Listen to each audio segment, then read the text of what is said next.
many of you are probably just as, if not more shocked than I am about Quincy Wilson's college decision to the University of Maryland. He had other schools like Texas A&M, like USC, both having played host to the most recent collegiate record holders, including the current collegiate record holder, Michael Norman, in Quincy's main event, the 400. He had those programs at his disposal. He had UCLA, a program led by Joanna Hayes, one of the most world-renowned 400 coaches, in addition to USC head man Quincy Watts. He had that to choose from. He had the up-and-coming South Carolina Gamecocks program with a whole lot of diversity and talent on both the men's and women's side, but he chose to stay home and become a Terp. Now, I'll admit, besides the home value, besides, getting to stay year-round, stay close to his current high school head coach, Joe Lee, getting to go to Ravens games just as he did yesterday when he went to watch the Ravens beat the Jets and extend their win streak to, I believe, 5 now. There's not a whole lot cooking for the University of Maryland against these other programs. But after thinking about it, what if that's the reason why he chose them? They had to have offered at least a comparable amount in scholarship to programs like UCLA, A&M, like USC, and South Carolina. And so money probably wasn't Quincy's biggest issue, considering all of his other things that he's got going for him with NIL and the like. And so what Quincy's probably thinking, and I got to thank Coach Rob, track and field, the guy who I shouted out in my reaction video to Sydney McLaughlin-Lavroni's new American record 47.78 in the women's 400. But in his recent video predicting Quincy Wilson's college decision, which I thought would be USC, I believe he placed UCLA atop the favorites, which was Quincy's first hat to toss aside. But Coach Rob said it's ultimately about where Quincy's going to make the biggest impact. And unquestionably, when you consider the relative lack of history that UMD has to these other programs in the men's 400, it's not a no-brainer because you can't just turn down these other programs when there's a situation that you like better, because they are those programs that have been built that foundationally for a reason. But with Quincy Wilson committing there, other athletes that have looked up to Quincy for years are going to want to commit to the University of Maryland, a program that has not had, get this, a single All-American in the men's 400.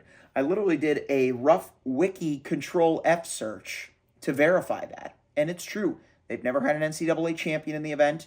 They've never had an NCAA medalist in the event. And Quincy Wilson is going there to become the trailblazer for the Terrapins. And ultimately, when you make that kind of a move, you've got to think that others are going to follow you. I don't think Quincy solely committed to Maryland just so that he could be followed by others, but it's more so an unintended consequence that will ultimately benefit both Quincy and the program. The program, Quincy could literally break any record he wanted to in his events that he's already crushed history in at the high school level. I mean, if you look at the indoor records, he could already beat the 200, the 300, the 400, and the 500 and come within a second of the 600. Even if you take it to the outdoor side of things, the 400 is probably the only conceivable one that he could break the record for right now, but that's a 46-17 jointly held by Paul Gittins and Cameron Jones. Gittins from the 1997 ACC championships and Jones from the 2019 Big Ten championships. But again, neither of those guys, despite how fast they ran relative to their school's history, were ever able to become All-Americans. And so Quincy Wilson, a guy who already runs 2 seconds faster than the Maryland Outdoor School record in the men's 400, is looking there to make an instant impact. That is the bottom line.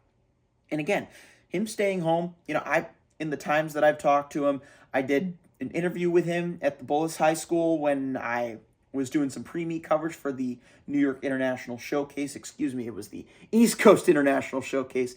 NYIS is the indoor version, but either way, he just has so much pride for the DMV.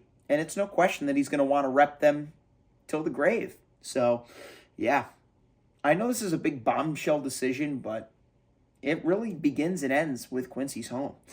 And while it would have been cool to see him team up with his fellow DMVer Andrew Salvadon at South Carolina, while it would have been cool to see him mesh with Quincy Watts, I know he also developed a good relationship with Olivia Akpanay of Texas A&M, their assistant coach, whom I used to be colleagues with at Flow Track and Mile Split. You know, they paid 2 in-house visits to Quincy, and we already know what UCLA brings to the table, but none of it was enough to overpower that hometown decision, and I respect him for it.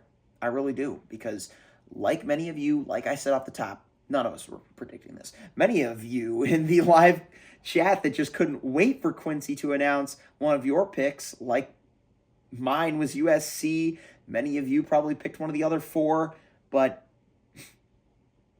many of you in that comment section were a little outraged. And, I get it, because there are passionate track and field fans for some of these bigger teams, and many of you were probably looking forward to getting a Quincy Wilson.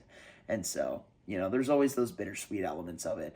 But at the end of the day, it is a program-changing commitment for the Terps.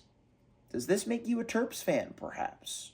I know many people that would be fans enough of Quincy to become Terps fans because of a commitment like this. So let me know what you guys think down below. If you agree or disagree with Quincy's decision, what you think of it, if it fooled you, if it didn't, if you threw that dart at the board and hit a bullseye, let me know down below. And leave a like if you enjoyed.